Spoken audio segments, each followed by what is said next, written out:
Madalas nga na mag-isa lang ako sa bahay. Lagi siyang wala dahil na rin sa sunod-sunod na tawag sa kanya. Parang tatay ko na rin ang turing ko kay Doc Reyes. Pero ang sabi niya, ituring ko na lang siyang kuya. Mukha po yatang hindi maganda yung sinabi ng nakausap niyo sa telepono ha.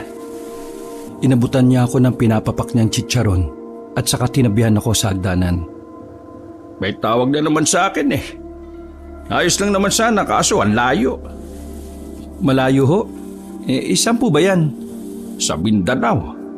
Naku po, ang layo nga. Hindi ako sanay nung ganong kalayo. Tsaka hindi ko alam kung anong klase ng pamumuhay meron dun. Bawal po bang tumanggi? Yun nga ang problema eh. Naka-oo ako. Naawa kasi ako dun sa mga bata at matanda dun sa lugar na yon. Di tutuloy po kayo.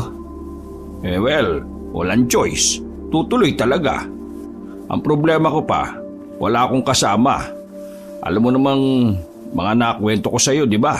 Hindi ko kasundo yung mga kasamahan ko. Pwede po bang hindi nurse o doktor yung isama? Bakit? Gusto mo ba? Kung pwede lang ho. Ako na lang po yung sasama sa inyo.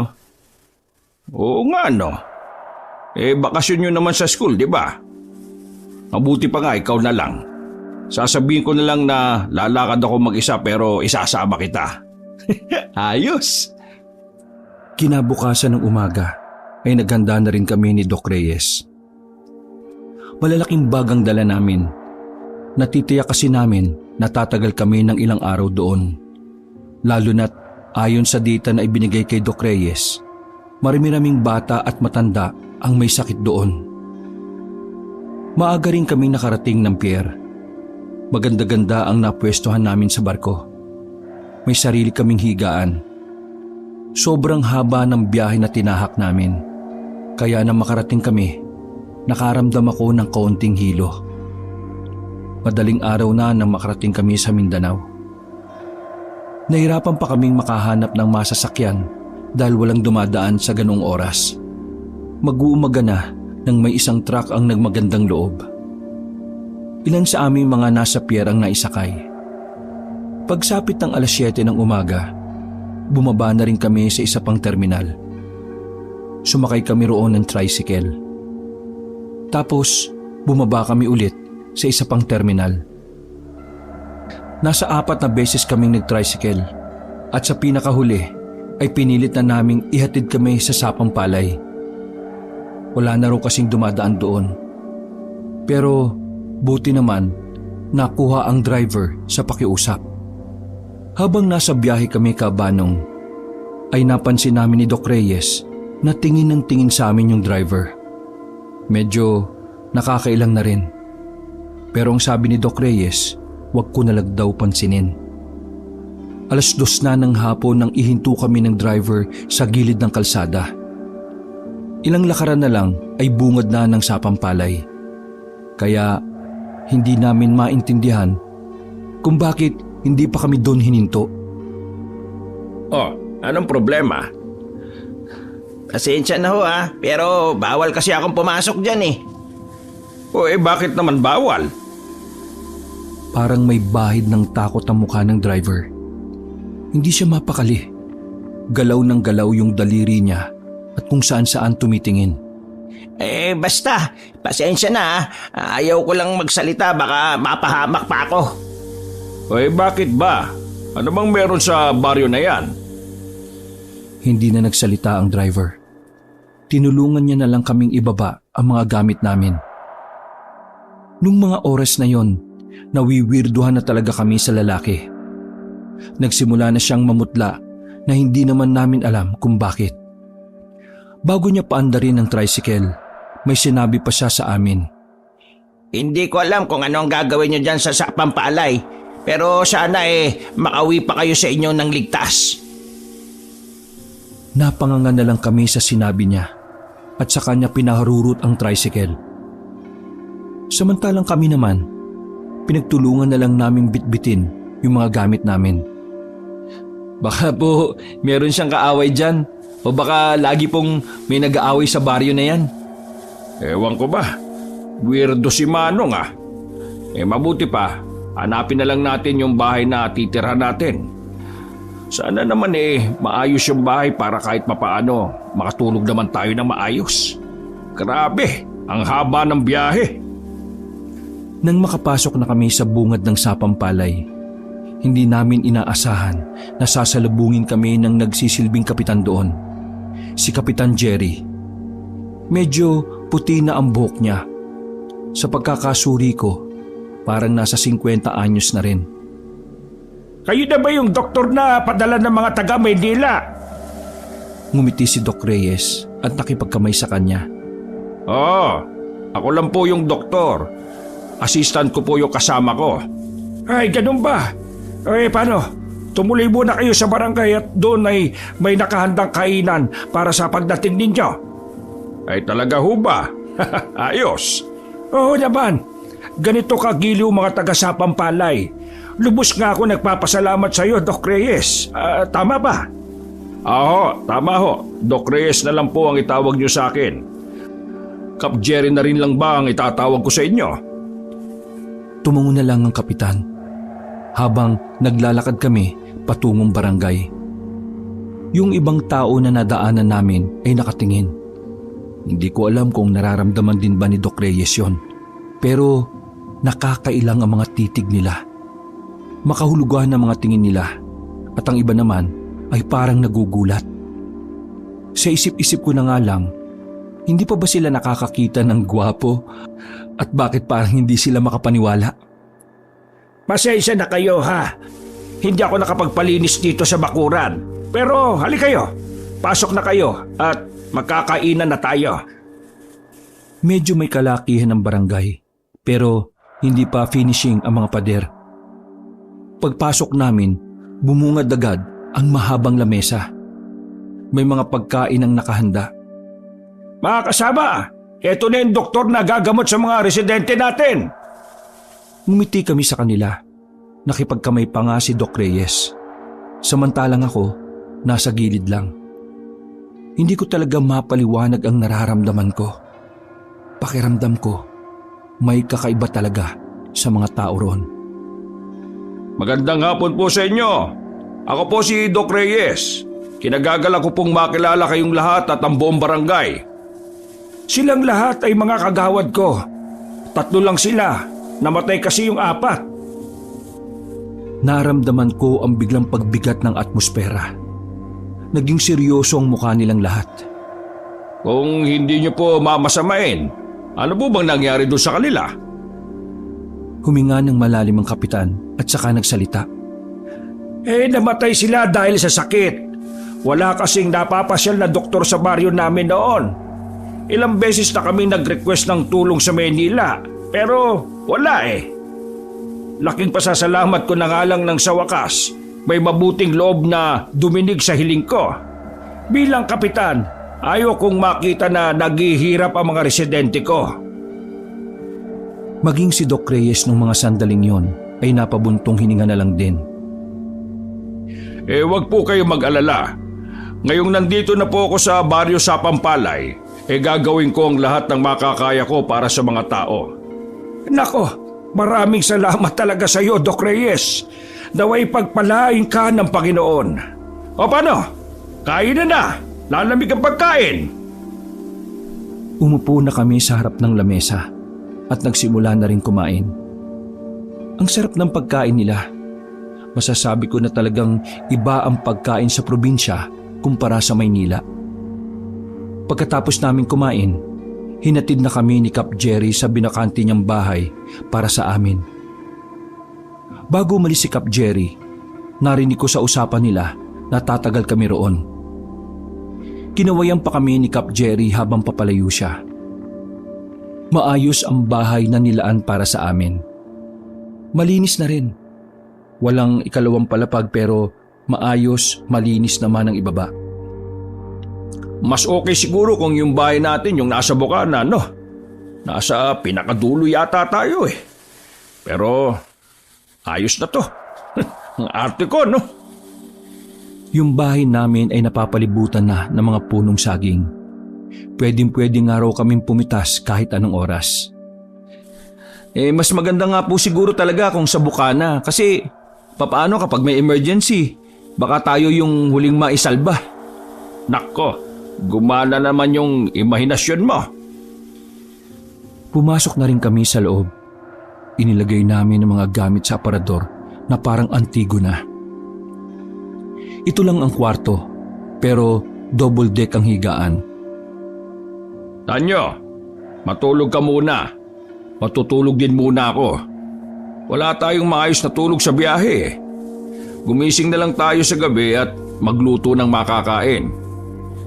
Sige po, Doc. Sa ilalim nakaiga si Doc Reyes, habang ako naman ay nasa itaas.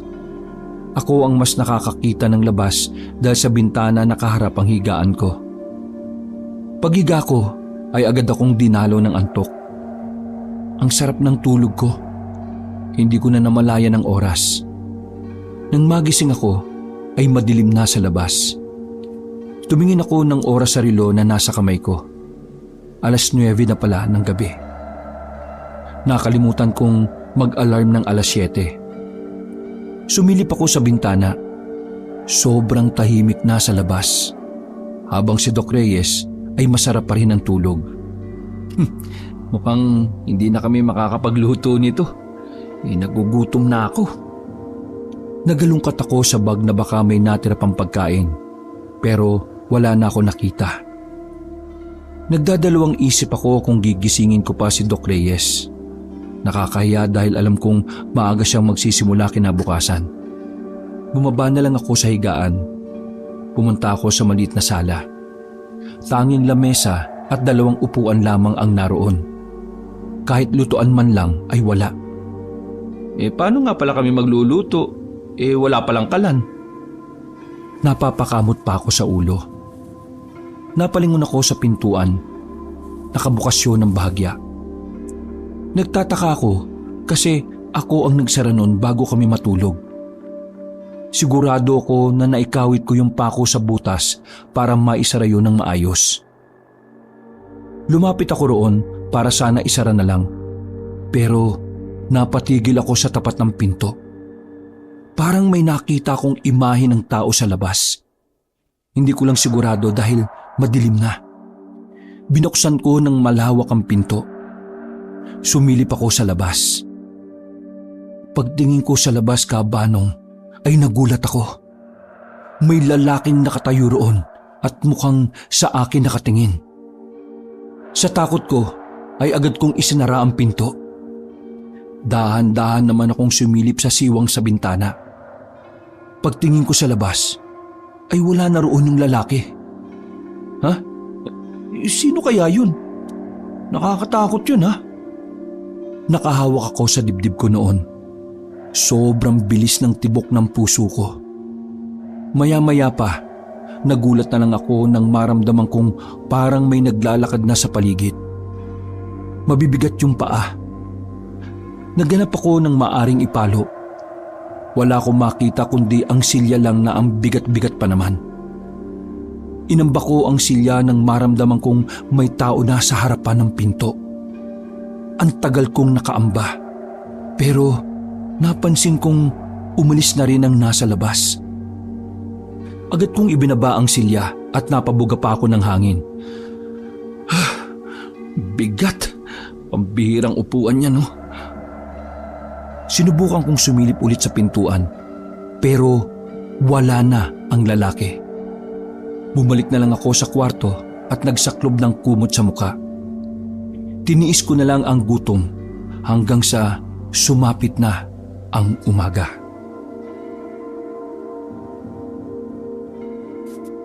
Hindi na ako nakabalik sa pagtulog, Kabanong.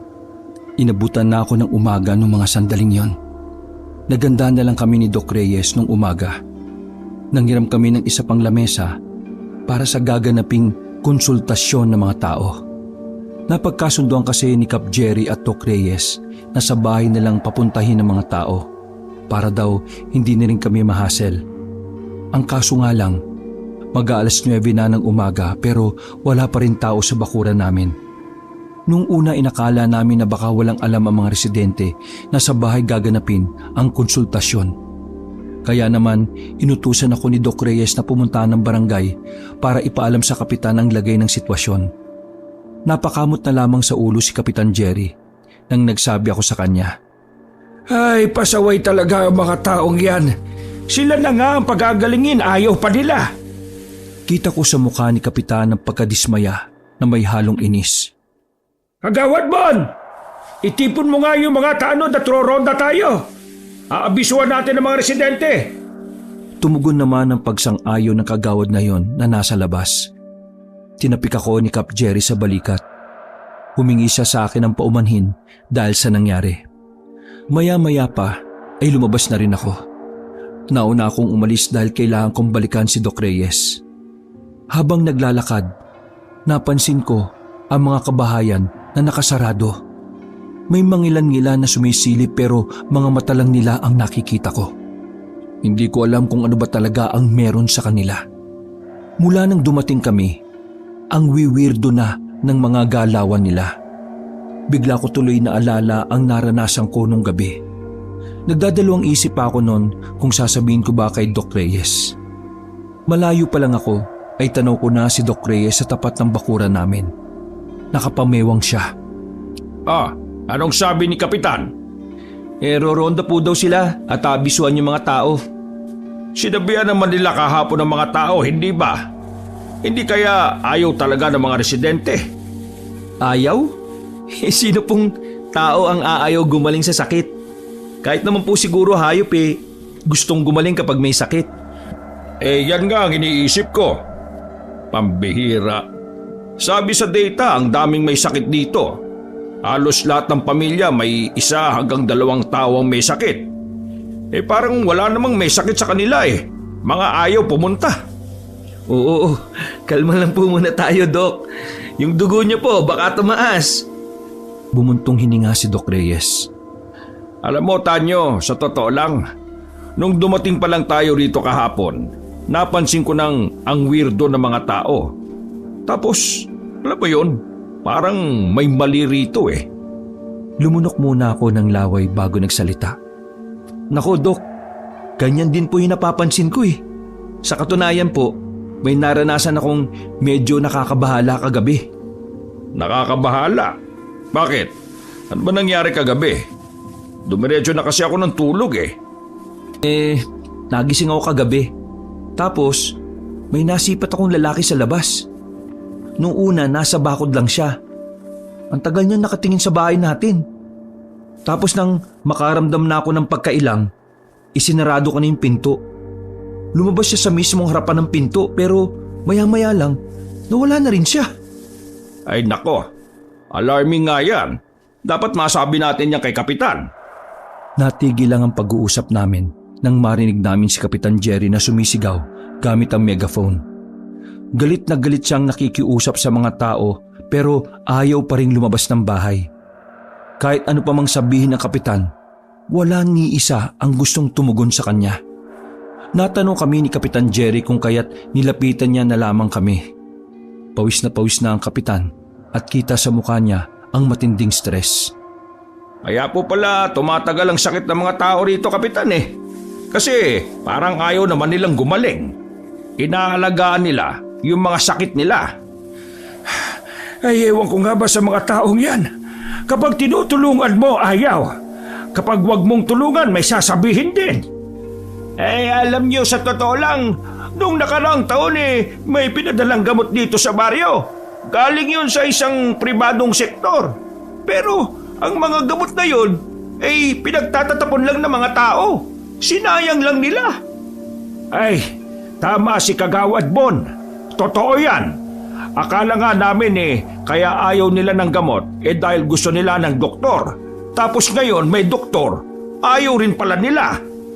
Ay, pambihira naman talaga Naaawa ako sa mga bata paano po kaya ang gagawin natin yan? Walang galang na po. Pero pwede po kayang tayo na lang po magpunta sa mga bahay-bahay? Napahawak sa baba si Kapitan Jerry at sandaling nag-isip. Pwede naman, para naman formal na makapagpakilala itong si Doc Reyes. Malay natin, baka mabighani sila sa gandang lalaki nitong taong ito. Tapos maisip na lang magpagamot. Ay, nako, hindi naman po masyado. Mga tanod, handa kayo ha? Magbabahay-bahay na lang tayo. Mahirap na at baka may magalit na naman. Mangulang ang mga tanod na kasama nila. O sige, kukunin lang po namin yung mga gamit. Tara, Tanyo. Pumasok kami sa loob ng bahay. Sinamantala ko na ang pagkakataong yon para sabihin ang nasa isip ko. Doc Reyes, napansin niyo ba yung isa sa mga tanod? Ha? Hindi. Bakit? Hindi ko po alam pero parang siya yung lalaking nakita ko kagabi dito sa bakuran. Napatigil si Doc Reyes at tumingin sa akin. Sigurado ka ba? Uy, masamang mambintang ha? Hindi po ako sigurado, Doc, pero iba yung pakiramdam ko eh. O sige, obserbahan mo na lang. Kapag nakumpirma natin, isusumbong natin kay Kapitan Jerry. Sumang-ayon na lang ako at itinoon ko na lang ang atensyon sa gagawin naming pagbabahay-bahay. Sa unang bahay na napuntahan namin ay walang sumasagot. Nakailang beses na kaming katok ng katok. Paulit-ulit na rin kaming tumatawag sa kanila ni Kapitan. May tao naman sa loob pero hindi talaga nila kami pinapansin. Magandang umaga ho! Ako po si Doc Reyes mula sa Maynila. Nandito po ako para tulungan po kayong gumaling sa mga sakit ninyo. Kung maaari lang po pagbuksan niyo po kami ng pinto para masimulan na po natin yung konsultasyon at malaman natin kung paano namin kayo gagamutin. Tila may dumaang anghel matapos magsalita ni Doc Reyes. Pero ang katahimikan na yon ay nagpatuloy pa rin nang wala na namang tumugon sa mga susunod na bahay na pinuntahan namin. Napapailing na lang si Kapitan dahil sa pagkadismaya. Inisa-isa pa namin ang kabahayan pero nabigo kaming palabasin sila nung umagang yon. Kaya naman nagpasya na lang si Kapitan na itigil muna at ituloy na lang sa ibang araw. Habang naglalakad kami ay naisingit ni Doc Reyes ang tungkol sa lalaking nakita ko sa bakuran namin. Siya nga pala, Kapitan. Ito kasing si Tanyo, may nakitang lalaki kagabi na aali-aligid sa bahay namin. Gusto ko po sanang paimbestigahan kung sino yon.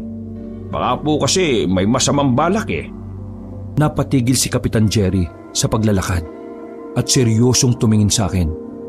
Isang lalaki baka mo? Opo, may katangkaran siya. Hindi ko nga alam po gaanong nakita yung muka pero yung tindig niya parang nakikilala ko. Nakatingin pa ako sa isang tanod na hindi na makatingin ng tuwid sa akin. Baka yan yung baliw na pagala-gala rito minsan. May baliw kasi rito na napadpad. Ilang beses namin pinapaalis yun pero nabalik pa rin di bale, kapag may napadaan mga pulis dito sa Sapang Palay ipapadampot ko na lang yon. Nako, maraming salamat po. Paano? Dito muna kami sa barangay. Mamayang gabi pumunta ka rito, Doc Jerry. Pag-usapan natin kung ano ang gagawin natin sa mga taong ito. Sige ho. Maraming salamat po ulit. Tumango na lamang si Mang Jerry at saka pumasok na rin sila ng barangay. Sinulyapan ko pa ng tingin ng isang tanod. Mabilis niyang iniwas sa mga mata niya. Tara, sa bahay muna tayo. Kung ano-anong bagay na lang ang ginagawa namin ni Doc Reyes sa mga oras na yon. Nilinis namin ang paligid. Inayos namin ang pagkakahilera ng mga paso sa bakuran. Pagkatapos, sandali akong bumalik sa barangay para manghiram ng kalan. Kailangan na rin kasi naming magluto dahil pareho na kaming nagugutom ni Doc. Ako na lang po ang bibili ng lulutuin, Doc. Okay. Ayos lang ba yun sa iyo? Mag-isa ka lang. May chinecheck kasi ako sa data Ayos lang po, Doc. Wala pong problema. Sige, basta sabi ni Kapitan, paglabas mo rito sa Sapang Palay, kakanan ka. Yung pabalik na dinaanan natin, lakarin mo lang daw yon at may makikita ka ng palengke. Kaso, hindi ko lang alam kung malayo o malapit. Ayos lang, Doc. Maaga pa naman Tsaka, safe naman yatang maglakad sa labas. Ay sige, mag-iingat ka. Dala-dala ang isang bayong ay lumabas na rin ako ng bahay. Habang tinataha ko ang daan ay nakita ko na namang nakasilip ang mga tao sa bintana nila. Takot na takot ang mukha ng karamihan sa kanila. Bagay na lalo kong pinagtataka. Karamihan sa kanila ay namamayat na. Halatang halata na may iniinda silang sakit. Ano kayong problema ng mga taong ito? Sila na nga ang gagamutin, ayaw pa nila. Di kaya gusto na lang talaga nilang mamatay? Ay, ewan ko sa kanila. Hindi ko na lang sila pinansin. Pinuntahan ko na lang ang sinasabing palengke ni Doc Reyes. Mga nasa 15 minutong lakaran lang naman mula sa Sapang Palay. Pagdating ko roon ay walang gaanong tao. Pero kapansin-pansin na doon talaga ang pamilihan ng mga baryo. Halo-halo ang meron doon. Gulay, prutas, karne at mga isda. Habang pumipili ako ng karne, ay napansin ako ng isang ali. Puti na ang buhok nito, pero hindi pa naman katandaan. Iho, taga Manila ka ba? Nakatingin siya sa tatak ng damit ko na merong Manila na nakalagay. Ngumiti ako sa kanya at magaling na sumagot. Opo. Minsan lang may mapadpad na taga Manila sa lugar namin na ito. Yung mga kalapit kasi na baryo rito ay mga liblib na. Siya nga pala. Anong ginagawa mo rito? May pamilya ka ba? Saan baryo ka rito? Magiliw, San Rafael o baryo Makisig? Sa Sapang Palay po ako. Pagsabi kong yun, ay biglang nagulat ang ali. Nabitawan niya pa ang mga hawak-hawak niyang isda. Nagmamadaling lumapit ang ali sa akin at sinenyasan akong huwag maingay. Sapang Palay ba ka mo? Seryoso ka bang bata ka? Tumango ako. Opo, bakit po ba? Bakit ka nandun? Sino kasama mo? Kasama ko po yung parang kuya ko na rin. Isang doktor volunteer. Siya ay tumutulong sa mga malalayong lugar. Balista kayo roon. Bakit po? Ikararating lang po namin kahapon. Bakas sa mukha ng ali ang kakaibang kaba. Ramdam ko ang pagkabahala niya base sa kanyang reaksyon at boses. Inilalagay niyo lang ang inyong sarili sa kapahabakan. Wala ba kayong alam sa baryo na yon at bakit basta na lang kayo pumasok doon? Nalilito po ako. Sabihin niyo na lang po kung ano yung problema sa baryong Sapang Palay. Tumingin ng makahulugan ng ali sa akin. Ipangako mo sa akin na walang makakaalam sa sinabi ko sa iyo. Opo naman. Huminga ng malalim ang ali at saka mas lumapit pa ng bahagya. Yumuko ako kaunti para marinig ang ibinubulong niya. May mga aswang sa baryo ng Sapang Palay. Nang marinig ko yun, ay agad akong kumalas at napatingin sa kanya ng diretsyo. Wala sa itsura ng ali ang gumagawa ng kwento. Nanginginig pa nga ang kamay niya pagkatapos sabihin yun. Ano po? Aswang? Tumangutango lang ang ali. Nagmamadali akong umalis ng palengke matapos kong mabili ang mga rikado at karne. May kakaibang kilabot akong naramdaman kahit na hindi ko pa sigurado kung totoo ang sinabi ng ali. Paulit-ulit na naglalaro sa utak ko ang salitang aswang. Naramdaman ko na lang na nagtatayuan na pala ang mga balahibo ko. Nang makarating ako sa bahay ay inilagay ko kagad ang mga pinamili ko sa lamesa. Napansin naman ni Doc Reyes na hindi ako mapakali sa isang tabi. Kaya naman agad niya akong hinawakan sa liig at tinanong kung may lagnat ako. Ayos ka lang ba, Tanyo? Baka mamaya may sakit ka na rin. Umiling-iling ako. Kasi Doc, bakit? May problema ba? May nang-ano ba sa'yo sa palengke? Susumbong natin kay Kapitan yan. Hindi Doc. Kasi may nakausap akong ali sa palengke. Tapos?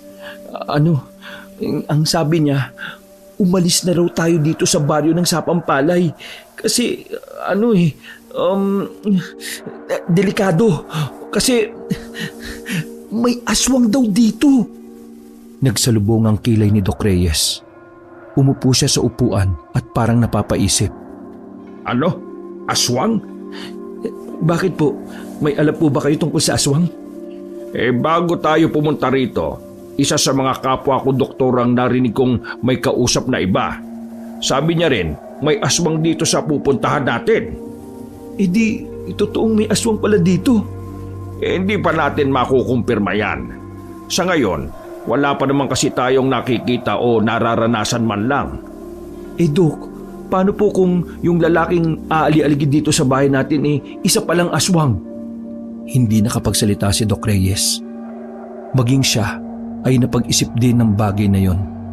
Matapos ko siyang makita, bigla na lang siyang nawala Palagay ko, Dok, aswang yung isang yun Kung totoo nga na may aswang dito, pwedeng tama yung hinala mo. Kapag nagkataon isa pala sa mga tanod ni Kapitan, aswang. Parang gano'n na nga po. Kasi yung tanod doon, pakiramdam ko, siya talaga yung umaligid dito sa bahay natin Nako, delikado yan.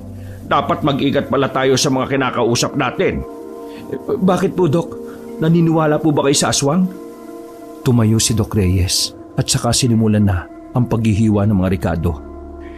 Nung buhay pa ang tatay mo, may karanasan kami sa aswang noong nasa Capiz kami. Totoo yan sila, pero hindi ko lang alam sa ngayon kung meron pa. Sasabihin ba natin kay Kapitan? Wag na muna. Problemado pa yun sa mga residente rito. Mag-obserba na lang muna tayo sa paligid. Sinang-ayunan ko na lang din muna si Doc Reyes. Hininto na namin ang usapan na yon at nagsimula na lang kaming magluto. Nang sumapit ang tanghali, ay kumain na rin kami. Pagkatapos ay nagpatunaw lang kami sandali ng kinain dahil makulimlim naman noong mga sandaling yon. Naisipan namin ni Doc Reyes na maglakad-lakad na lang muna sa labas. Baka sakali rin na meron kaming makausap kahit isa lang sa mga residente. Hindi pa kami gaanong nakakalayo. Meron na kaming nakitang lalaking nagwawali sa loob ng kanilang bakuran. Mapayat ang lalaki. Mukhang hindi na yung kumakain. Agad kaming lumapit doon. Sinubukan naming tawagin yung lalaki. Nung una ay tumingin lang siya sa amin. Pero kalaunan ay lumapit siya at tinanong kami. Sino ba kayo at bakit kayo nandito? Ako po yung doktor na mula sa Maynila. Nandito po ako kasi humingi ng tulong si Kapitan sa amin. Ang sabi niya, marami daw pong may sakit. Kaya naman, Oo, maraming may sakit dito. Pero wala kaming balak na magpagaling. Mas gugustuhin pa naming mamatay sa sakit kaysa magpagamot sa'yo. Ramdam ko ang gigil sa tinig ng lalaki. Para siyang galit. Pero wala kaming ideya kung saan nanggagaling ang gigil niya. Grabe naman po yun. Lahat po tayo deserve na mabuhay. Hindi nyo dapat sinasayang ang buhay ninyo dahil kaloob sa atin yan ng Diyos. Diyos! Walang Diyos! Kung meron, hindi niya hahayaang magkandaletse-letse ang buhay ng mga tao rito. Nangyari lang naman ang lahat ng ito nang dumating ang gagong kapitan na yan. Tinapi ko na lang si Doc Reyes para senyasan siya. Nahayaan na lang ang lalaki. Mukha kasing mas lalo lang magagalit ang lalaki kapag pinahaba pa namin ang usapan. Pasensya na po kung ano man ang pinagdaraanan ninyo. Pero ano po bang pangalan ninyo? Sa tanong ko na yon ay napansin naming tila unti-unti siyang huminahon. Hindi ko sasabihin. Napalingon kami sa isang ginang mula sa loob ng bahay. May hawak pa itong sandok at sabog-sabog pa ang buhok ng lumabas. Pero, sino ba yung kausap mo na yan? Binanggit mo pa yung pangalan ko, siraulo ka talaga.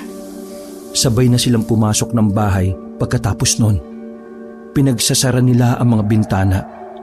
Palagay mo, Tanyo, ano kayang nangyari dati at bakit mukhang ayaw ng mga tao kay Kapitan Jerry? Ewan ko nga, Dok. Nahihiwagaan nga rin ako Naglakad na lang kami palayo. Gumala-gala na muna kami sa buong sapang palay. Malaki-laki rin kasi ang baryo. Sa katunayan, may iba pang mga bahay ang abandonado. Ang pagkakasabi sa amin ni Kapitan, bahay daw yon ng ibang pamilya na umalis. Naintriga kaming dalawa ni Doc Reyes, kaya sinuri namin ang bahay. wala namang nakakakita sa amin dahil sa parting yon ay hindi na yata inaabot ng tao.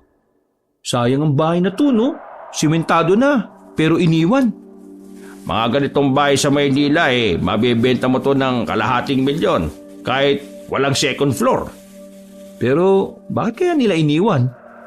Binuksan namin ang pintuan.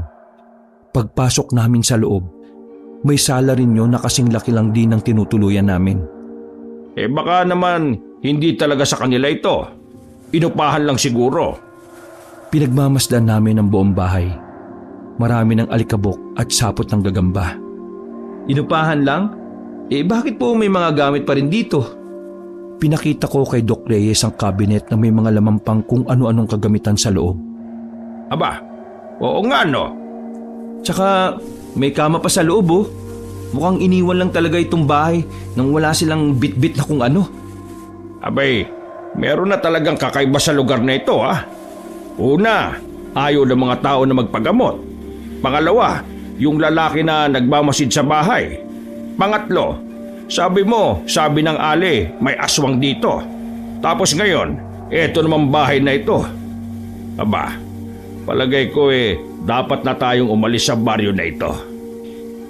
Paano po yung mga residente? Baka magkandamahatay na lang sila dahil hindi nila alam kung ano yung sakit nila. Wala na tayong magagawa. Ayaw nila kesa naman tayo pa mapahamak. Mamayang gabi, pagpunta ko ng barangay, sasabihin ko na lang kay Kapitan. Tapos, tatawagan ko yung head namin sa Manila. Sige po, Dok. Tama naman po kayo. Kahit ako man din hindi na komportable rito. Partida niyan, Dok ha. Wala pa tayong 1 linggo. Oo, 1 araw pa nga lang halos Palabas na kami ng bahay na yon nang pareho naming naramdaman na tila may tumakbo sa labas. Agad kaming lumabas ni Doc at hinanap kung sino yon, Kabanong. Pero wala na kaming nakita. Napansin na lang namin na natumba ang kawayan na nakasandal lang sa gilid ng bahay. Nako, umalis na tayo dito, dali! Natataranta kaming umalis. Tumakbo kami ng mabilis at makalipas lang ng ilang sandali ay nakabalik na kami sa bahay. Tanyo, iligpit mo na yung mga gamit natin. Tatawagan ko muna yung head namin. Sige po, Doc. Dali-dali akong pumasok sa kwarto namin. Isa-isa kong dinampot ang mga gamit. Nang maipasok ko na lahat sa kanya-kanya naming maleta, isang tanod ang humahangos at lumapit kay Doc Reyes. Doc! Si Kapitan po, hinimatay! Natigilan si Doc sa paghahanap ng signal nang marinig yon. Napailing na lang siya dahil mukhang maantala ang pag-alis namin. Tanyo, paabot ka ng kit ko! Inilabas ko ulit ang kagamitan ni Doc Reyes. Pagkatapos nun, ay dali-dali na silang tumakbo patungo ng barangay. Nung mga sandaling yon, hindi ko rin alam kung bakit hindi ako sumama. Siguro dahil ayaw kong makita ang isang tanod doon na pinaghihinalaan kong aswang. Hindi ako mapakali sa loob ng bahay. Palakad-lakad lang ako. Maya-maya ay umupo ako sa tapat ng pinto. Malalim ang iniisip ko nang bigla na lang napansin ko na may lalaki na namang nakatayo sa labas ng bakuran namin. Hindi ko alam kung papaano siya napunta roon. Dahil maliwanag ng mga sandaling yon, dahil hapon pa lang, nakumpirma ko kung sino ang lalaking yon. Siya nga ang isa sa mga tanod sa barangay. Kahit medyo natatakot at naiilang ako, ay nilapitan ko siya. Nakangiti pa siya sa akin pero nakakakilabot ang ngiting yon para sa akin. Ano hong ginagawa nyo? Bakit ka nakatingin sa bahay namin? Di ba tanod ka sa barangay? Ano nga ba ginagawa ng isang tanod? Di nagbabantay. Nandito ako para magbantay. Unang gabi pa lang namin dito, nakita na kita eh. Ano ba talagang pakay mo sa amin? Tsaka, ano ka ba? Ngumiti ang lalaki at nakita ko na naman ang mga sungki niyang ngipin. Sino ako? Baka kabahan ka kapag sinabi ko kung sino ako. Pinagmasdan ko siya mula ulo pababa ng paa. Napansin ko na wala siyang tsinelas at ang dumi-dumi ng paa. Doon na ako nagduda kung talaga bang tanod siya o may iba pa siyang papel sa baryo na yon. Masaya ako na may 2 taong bago rito sa baryo. Pero mas masaya ako kapag napagaling ni Doc lahat ng mga may sakit. Bago umalis ang lalaking yon, ay nag-iwan pa siya ng kataga. Mag-iingat kayo ha. Sana makauwi kayo ng ligtas. Ang tanging nagawa ko lang ay pagmasdan siyang papalayo. Saka lamang umandar ang matinding kaba sa sistema ko nang wala na siya sa paningin ko. Sa takot ko ay nagmukmuk ako sa loob ng kwarto namin. Sinarado ko ang pinto at mga bintana. Hinintay ko na lang na makabalik ulit si Doc Reyes. Pero sumapit na ang kinagabihan ay wala pa rin si Doc. Nag-aalala na ako kung ano ba talaga ang nangyari. Sa isip-isip ko kaabanong baka malala ang lagay ni Kapitan Jerry. Kaya naman napilitan na akong lumabas ng bahay. May dala-dala akong kutsilyo. Mabuti na lang ay wala sa paligid ang weirdong tanod. Nagmamadali akong maglakad patungong barangay. Napatigil lang ako nang maramdaman kong tila may sumusunod sa akin. Palingon-lingon ako sa likuran at nakahawak na ako sa tagiliran ko para mas mabilis kong mahugot ang kutsilyo. Lord, gabayan niyo naman ako. Walang katao-tao sa labas. Isa yon sa kinakabahala ko. Dahil kapag may nangyaring masama sa akin, siguradong walang makakakita. Nang muli akong lumingon, kinabahan ako sa nakita ko. Sinusundan ako ng weirdong tanod. Wala na ako nagawa kundi ang pumasok sa isang bakuran.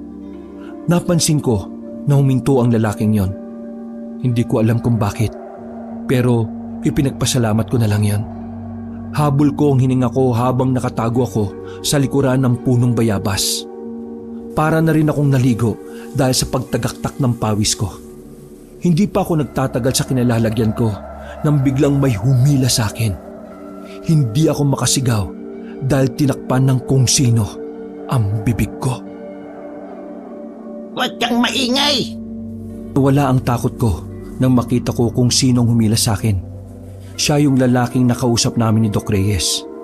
Naalala ko noon na Nandro ang pangalan niya nung tinawag siya ng kanyang asawa. Ipinasok nila ako sa bahay nila. Sinarado nila ang pinto at sumilip sa labas.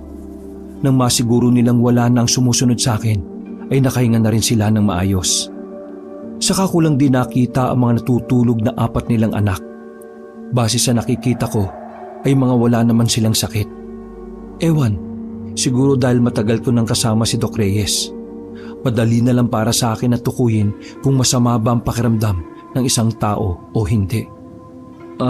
Mawalang galang na po sa inyo pero alam niyo ba kung ano o sino yung sumusunod sa akin? Umupo si Mang Nardo sa gilid at sumandal sa dingding. Habang ang asawa naman niya ay pinapaypayan ang kanilang mga anak. Dapat bago kayo pumunta rito ay inalam niyo muna kung anong klase ang lugar na ito. Parang kayo na rin ang naghukay ng sarili niyong libingan. Iho, maniniwala ka ba kung sasabihin namin kung ano ba talaga ang meron dito sa Sapang Palay? Sa totoo lang po, kahit na wala pa kaming 1 linggo rito, marami na po akong napapansin na kakaiba. Tumingin ang babae kay Mang Nandro. Parang sinasabi nito sa lalaki na sabihin na ang dapat kong malaman. Iho, hindi dapat kayo nandito. Nasa alanganin ang buhay ninyo. Niloloko lang kayo ni Kapitan. Ano po bang ibig niyong sabihin? Pwede po bang diretsuhin niyo na ako? Hindi totoong may sakit ang mga tao rito. Ha? Sabi ni Kapitan, uso raw ang sakit dito. Makinig ka. Lahat ng tao rito ay nagpapanggap lang na may sakit. Naglalagay kami ng bawang sa kilikili namin nang sa ganun ay tumaas ang temperatura ng katawan namin. Yun lang ang paraan para makaiwas kami sa mga aswang. Sandali. Aswang po? Oo. Ang mga aswang ay hindi kumakain ng mga taong may sakit. Ang kanilang paniniwala ay mamamatay sila kapag may sakit ang taong kanilang kinain. Ang katangahan nila na yon ay sinamantala namin para maging proteksyon namin. Nagpanggap kaming may mga sakit. Pinalabas namin na meron kaming mga nakakahawang sakit na maaaring ikamatay ng isang tao. Nang sa ganon, hindi kami galawin nila Kapitan. Medyo nagugulan ako sa narinig ko. Pero unti-unti na namang nabubuhay ang kaba sa dibdib ko. Pakiramdam ko, hindi ko magugustuhan ang malalaman ko. Medyo nalalabuan po ako. Bakit kayo naiwas kina Kapitan? Dahil sila kapitan at ang tanod at kagawad niya ay puro mga aswang. Nagtindigan na naman ang balahibo ko sa aking narinig, Kabanong. Hindi ko inaasahan ang bagay na yon. Hindi ako kumbinsido nung oras na yon, pero nagtataka ako dahil palakas ng palakas ang kaba ko. Tahimik at masaya ang sapampalay noon. Pero isang araw, nagulat na lang kami nang mabalitang namatay ang 4 na kagawad. Pinatay sila. Walang nakakita kung sino ang pumatay. Pero malakas ang hinala ng lahat na aswang ang gumawa nun. 2 araw ang makalipas. Ang dating kapitan naman namin ang pinatay. Pagkalipas naman ng 1 linggo, dumating sila Kapitan Jerry. Nagpakilala silang kamag-anak daw ng dating kapitan. Kahit na ayaw namin, umupo siyang kapitan. Wala kaming nagawa, lalo na nang malaman namin na mga aswang pala sila.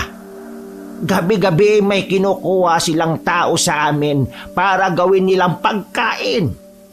Kaya para matigil yon, nag-isip kami ng paraan. Natuklasan namin na ayaw nilang kumain ng mga taong may sakit. Kaya nagpanggap kaming may mga nakakahawang sakit. At dahil doon, nag-isip sila ng paraan. Naghanap sila ng doktor. Dahil sa oras na mapagaling kami, malaya na nila kaming makakain. Lahat ng nasa barangay ay aswang. Natatakot kami sa kanila, kaya ito lang ang nagawa namin. Gustuhin man naming magsumbong sa mga pulis, pero alam naming tatawanan lang kami. Isa pa, mas lalo lang malalagay sa alanganin ng mga buhay namin. Kita mo naman, di ba? May mga anak kami. Kung kami lang mag-asawa, abay, matagal na sana kaming nagsumbong sa iba. Hindi ako makapagsalita sa sinabi ni Mang Nandro. Naramdaman ko na lang na parabang naglalak na ang pangako ng dahil sa takot at pangamba. Aswang sila, Kapitan. Naloko nila kayo at nais nila kayong gamitin para makain na nila kami. Pero dahil alam na naming isang araw may darating na doktor dito, kailangan naming magmukmok sa bahay. Iho, dahil sa ginagawa naming pag-iwas sa panggagamot, kayo ang malalagay sa alanganin. Dahil kayong 2 lang naman ng kasama mong doktor ang malusog ang pangangatawan dito. Kaya kung gusto nyong makaligtas, abay, umalis na kayo ngayong gabi. Kung aswang pala sila, Kapitan, ibig sabihin, nasa panganib si Doc Reyes ngayon. Bakit? Nasaan ba yung doktor na yon? Pinuntahan niya kanina si Kapitan Jerry kasi sabi ng isang tanod, hinimatay daw si Kapitan. Ay, Diyos ko, Mariosep! Naloko na ang kasama mo! Anong gagawin ko? Hindi ko alam kung paano ako pumunta doon. Baka ako naman ang mamatay. Malapit na akong maiyak ng mga sandaling yon. Inabutan na lang ako ni Mang Nandro ng isang itak na kinakalawang na ang katawan. Hindi ko maaaring iwan ang pamilya ko rito. Kaya yan lang ang may tutulong ko sa iyo. Puntahan mo na ang kasama mo. Dalhin mo yung itak. Tapos itong bawang, isuot mo sa leeg mo. Niligay ni Mang Nandro ang kwintas na bawang sa leeg ko. Taga Maynila ka, hindi ba? Sabi nila, matatapang mga taga Maynila. Kaya, kaya mo na yan. Sapilitan pa akong itinulak ni Mang Nandro palabas ng kanilang bahay. Sa ayaw ko man o sa gusto, kailangan ko ng maglakas ng loob. Buhay ni Doc Reyes ang nakataya roon. Nanginginig pa ang tuhod ko, Kabanong, habang naglalakad sa daan. Kapag nakakita ko ng madilim na parte, ay nagiging tamang hinala ko. Pakiramdam ko, anumang oras ay may tatalon palapit sa akin. Pero dahil daladala ko ang itak at ang kwintas na bawang, kahit na papaano ay nagkakaroon ako ng tapang. Makalipas ang ilang minuto, natanaw ko na rin ang barangay. Gumilid na muna ako dahil nakita ko ang mga tanod sa harapan. Wala akong ibang madaraanan kundi sa likuran lang. Kaya nababahala pa ako kasi hindi ko sigurado kung ano ang daratnan ko roon. Kahit maraming halamanan na may tinik ay sumuta ko roon, makalapit lang sa barangay. Nang kakaunting metro na lang ang distansya ko sa likuran ng barangay, narinig kong may nag-uusap doon. 2 tanod na nakabantay rin sa parting yon. Kaunti na lang bilog na ang buwan. Hindi na ako makapaghintay. Gusto ko nang kumain. Nako, asa ka pang maahati ang kanila. Kay Kapitan at Kagawad Bon lang kulang na yung doktor na yun Eddie, hanapin na lang natin yung isa kasama ng doktor. Yun na lang yung sa atin. Di ba? Ganon din naman yung ginawa ni Molek. Siya yung punta ng punta ron sa bahay ng dalawa Ang galing mo! Magandang ideya yan! Tara! Pag-alis nila ay saka na ako lumabas sa pinagtataguan ko. Mga tanga, nandito ako no. Dahan-dahan akong naglakad palapit sa pintuan. Pagsilip ko sa siwang, nakita ko sa loob na masayang nakikipag-usap si Doc Reyes kay Kapitan. Nakahinga ako ng maluwag dahil mukhang ayos lang siya. Mas binuksan ko pa ng kaunti ang pinto. Nilusot ko ang ulo ko. Habang nakatalikod si Kapitan Jerry, sinadya kong magpakita kay Doc Reyes. Sinenyasan ko lang siya na lumapit sa akin. Nakuha naman niya kaagad ang ibig kong sabihin. Kap, saan ba yung banyo? Iihi lang sana ako. Diyan sa likuran. Kita mo yung pintong yan. Diyan, may banyo diyan sa likuran. Ay, salamat po. Sige, babalik din kagad ako. Ay, sige lang. Take your time. Nagmamadaling pumunta sa kinaroroonan ko si Doc Jerry. Hinila ko siya papunta sa maliit na banyo na naroon. Oh, bakit? May problema ba? Hindi na ako nagpaligoy-ligoy pa. Wala na akong panahon kaya diniretso ko na siya. Dok, si Kapitan at ang mga kasama niya, aswang silang lahat. Sandaling natameme si Doc Reyes. Sinabi sa akin ni Mang Nandro ang dahilan kung bakit ayaw nila magpagamot. Kapag nalaman kasi ni Kapitan na magaling na sila, saka lang sila kakainin. Ayaw kasi ng mga aswang na may sakit na tao. Isa pa, wala talaga silang mga sakit. Naglalagay lang sila ng bawang sa kilikili para tumaas yung init ng katawan nila. Para magmukha silang may sakit. Para hindi sila kainin ni Kapitan. Sandali. Sila Kapitan? Aswang? Sa sobrang kaba ay nakalimutan ko ng magpo at opo sa kanya. Masyado na akong nilalamon ng kaba sa mga oras na yon. Oo, aswang sila. Sa katunayan, kanina lang narinig ko yung 2 nagbabantay dito. Hinihintay lang nila na magkabilugan na ng buwan bago kanila tuluyang kainin, Dok. Aswang sila. Aswang sila, Kapitan. Niloko nila tayo. Mga aswang sila na pumatay din sa mga dating opisyal ng barangay na ito. Bumakas na rin ang kaba sa mukha ni Doc Reyes. Pusang gala. Dapat pala umalis na tayo rito. Umuwi tayo sa bahay. Tara, dali na natin yung mga gamit natin. Umalis na tayo. Bahala na. Sige, pero may dadaanan lang ako saglit. Naputol ang bulong-bulungan namin nang maramdaman namin na meron nang nasa labas. Nalintikan na. Ay, teka. May tao ba dyan? Iihi ako. Hindi kami sumagot. Hinayaan lang namin kalampagin niya ang pinto. Kainis, iniwan na naman nakalak yung pinto. Dito na nga lang ako iihi sa tabi. Nagpalipas na muna kami ng ilang minuto. Mga ilang sandali ay naramdaman naming umalis na nga ang lalaki. Nagmamadali kaming lumabas ni Doc Reyes sa banyo. Sumuot kami sa mga halamanan. Wala na kaming pakialam nun kung masugatan kami sa mga tinik. Mas ayos nang matinik kaysa pagpiestahan sa kabilugan ng buwan. Habang tumatakas kami, tumingala ako sa itaas. Kakaunti na lang ay magiging bilog na ang buwan. Mas magiging delikado ang buhay namin kung hindi kami makakaalis sa sapang palay. Oo nga no. Kaya pala sa pinakadulong bahagi tayo pinatira ni Kapitan Jerry para mahirapan tayong tumakas. Oo nga po. Planado niya na ang lahat, Dok. Pinagpatuloy namin ang paggapang hanggang sa tumagos na kami sa daan. Tiningnan muna namin kung may makakakita. Nang wala naman, ay mabilis kaming tumakbo. Bago kami umuwi ay pinuntahan muna namin si Mang Nandro.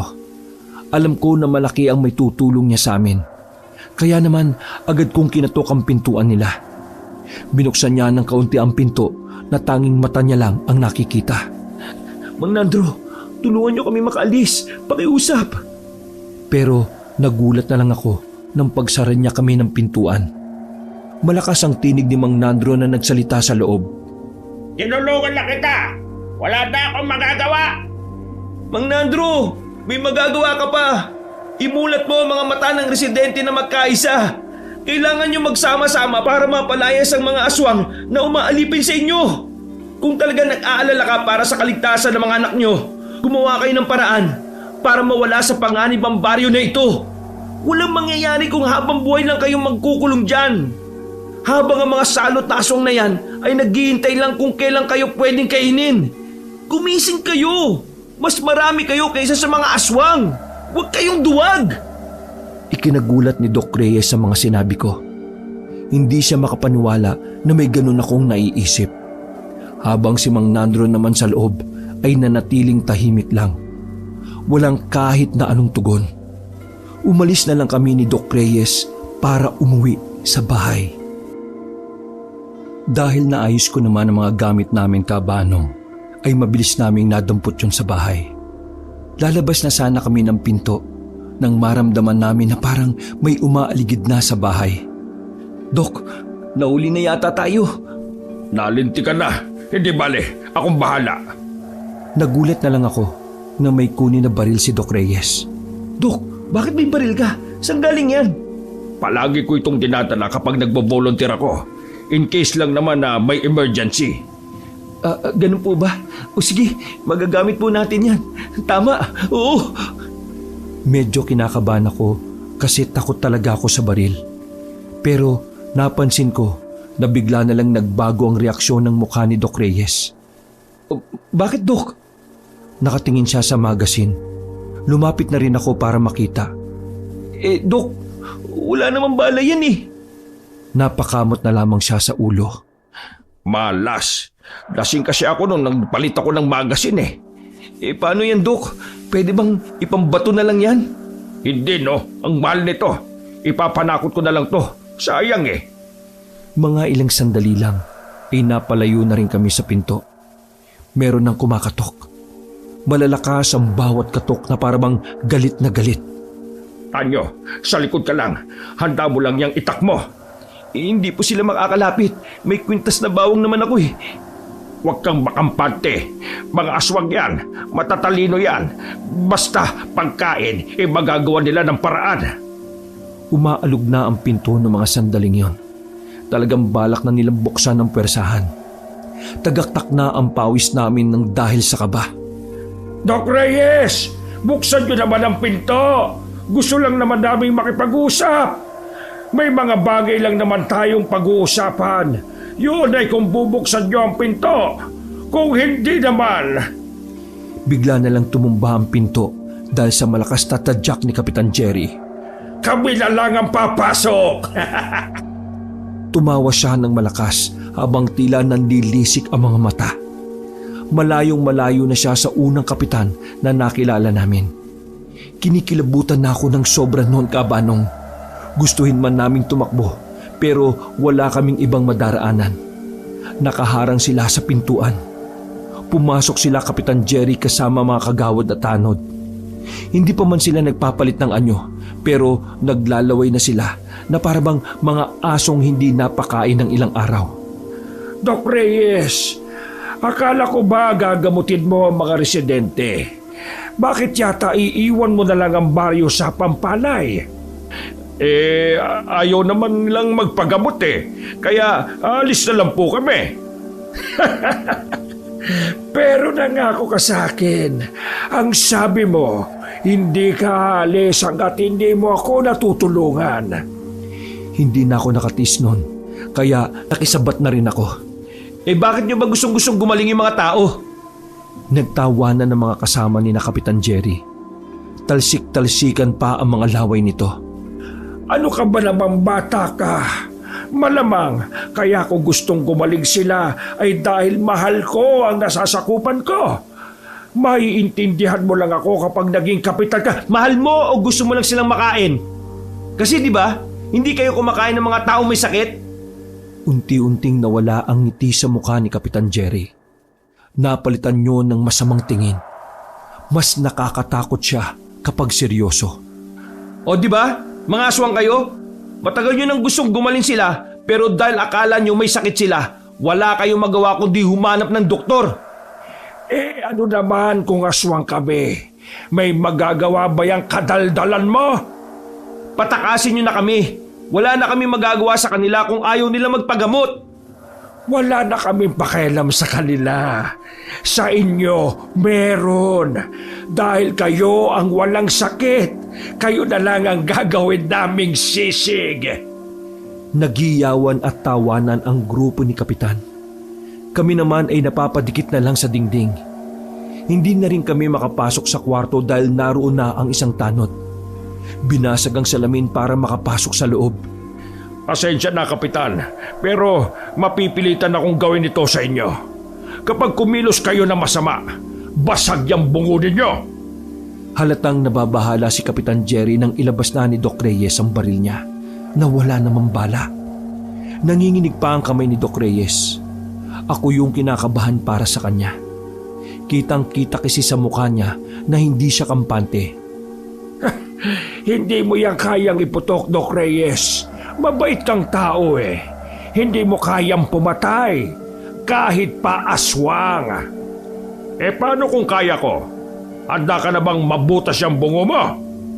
Pinipilit ni Doc Reyes na magtapang-tapangan.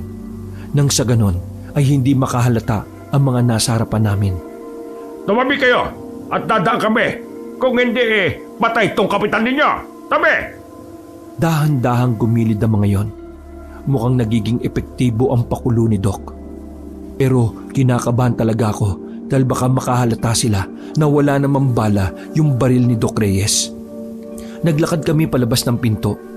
Nakatutok lang ang baril na hawak ni Doc sa kanila, kaya hindi sila makalabas. Doc Reyes, alam kong nagpapanggap ka lang na matapang. Kung talagang matapang ka, sige, iputok mo yan sa akin. Dali! Walang salitang lumabas sa bibig ni Doc Reyes. Oh, baka naman kasi wala naman talagang bala ang baril na yan. Muling umarko ang nakakatakot na ngiti ni Kapitan Jerry. Sa pagkakataon na yon, ang tanging magagawa na lang namin ay tumakbo. Takbo, Tanyo, takbo! Wala kaming sinayang na pagkakataon.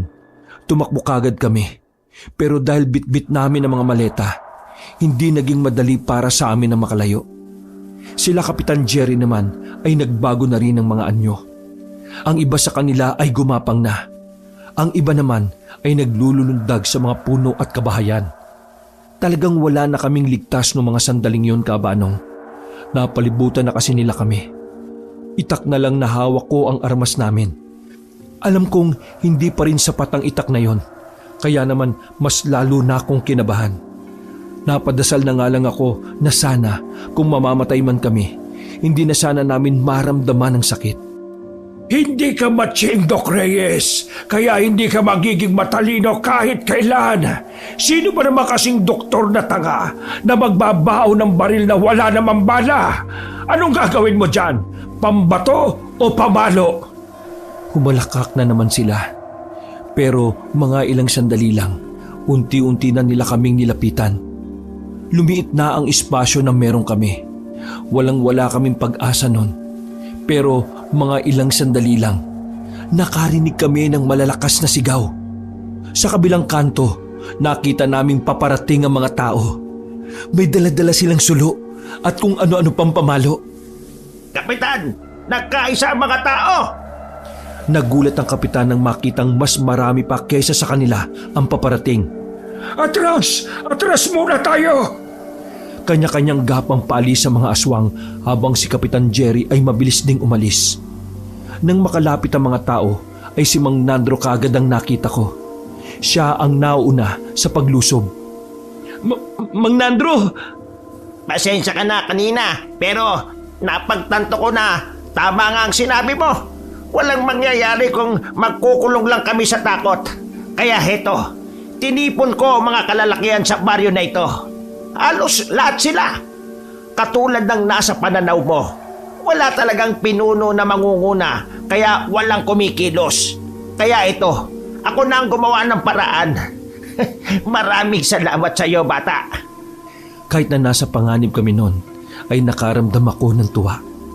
Hindi ko inakala na magiging maganda ang epekto ng mga sinabi ko. Maraming salamat din po sa pagtulong ninyo sa amin.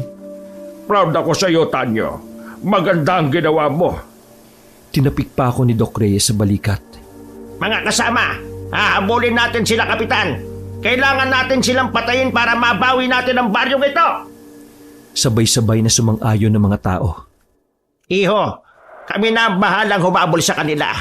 Pero may gusto sana akong hinging pabor. Ano po yun?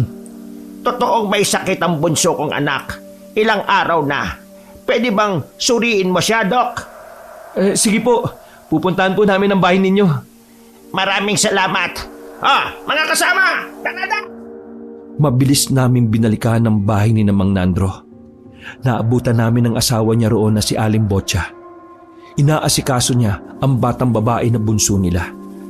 Walang sinayang na pagkakataon si Doc Reyes. Inasikaso niya sa loob ang bata habang ako naman ay nasa tapat ng pinto. Nagbabantay ako sa paligid. Hinala kasi namin na baka may aswang na sumalisi. Mataas ang lagnat ng bata. Narinig kong sinabi ni Doc Reyes na normal na lagnat lang naman yon. Pero dahil nga hindi naagapan ay mas tumaas pa ang lagnat nito. Siniguro naman ni Doc Reyes na walang mangyayari sa bata. May mga dala naman siyang gamot na maaaring ipainom.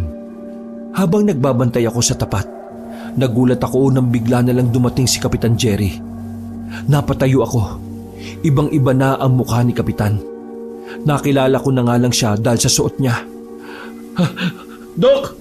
Doc! Tumakbo palapit sa akin si Doc Reyes. Anong problema? Nako, patay na. Tumayo sa harap namin ang aswang na si Kapitan Jerry. Naglalawa ang laway niya. Kitang-kita namin ang kinang ng laway niya kahit mahina ang ilaw sa labas. Pagbigyan niyo na ako. Gutom na ako. Ikaw Doc. Ikaw na lang ang kakainin ko. Pakiusap, kakainin na kita. Nang akmang lalapit na si Kapitan Jerry, ay inago sa akin ni Doc Reyes ang itak. Tinaga niya si Kapitan. Pero dahil baliktad ang talim sa pagtaga niya, ay hindi naman nahiwa si Kapitan. Napatras lang ito ng bahagya. Diyos ko, baliktad pala. Hindi ba naturo sa ospital kung paano gumamit ng itak? Sarkastiko si Kapitan, pero ramdam ko ang pagnanais ng makain si Doc Reyes. Kaya naman kinuha ko ulit ang itak kay Doc. Nasa aktong tatagayin ko na si Kapitan nang magulat na lang ako dahil bigla siyang bumulagta. Nakita ko na lang na merong nakatarak na palaso sa ulo niya. Sa labas ng bakuran ay naroon si Mang Nandro. Mabuti na lang talaga at bumalik siya. Dahil kung hindi, wala na siguro kami. Nag-alala ko rito kaya ako bumalik. Huwag kayong mag-alala. Tinutugis na ng mga kasamahan ko ang iba pa.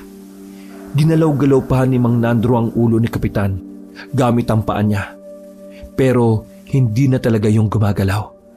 Makalipas ang ilang sandali ay naubos sa mga residente ang mga aswang. Sa loob ng malawak na bakuran nila Mang Nandro, tinipon nila lahat ng bangkay ng mga aswang. Isa-isa nila yung sinunog. Hindi ko inaasahan na darating ang puntong ito. Salamat sa iyo, iho. Kung hindi ako nagising sa katotohanan, hindi rin maglalakas loob ang mga kasama ko.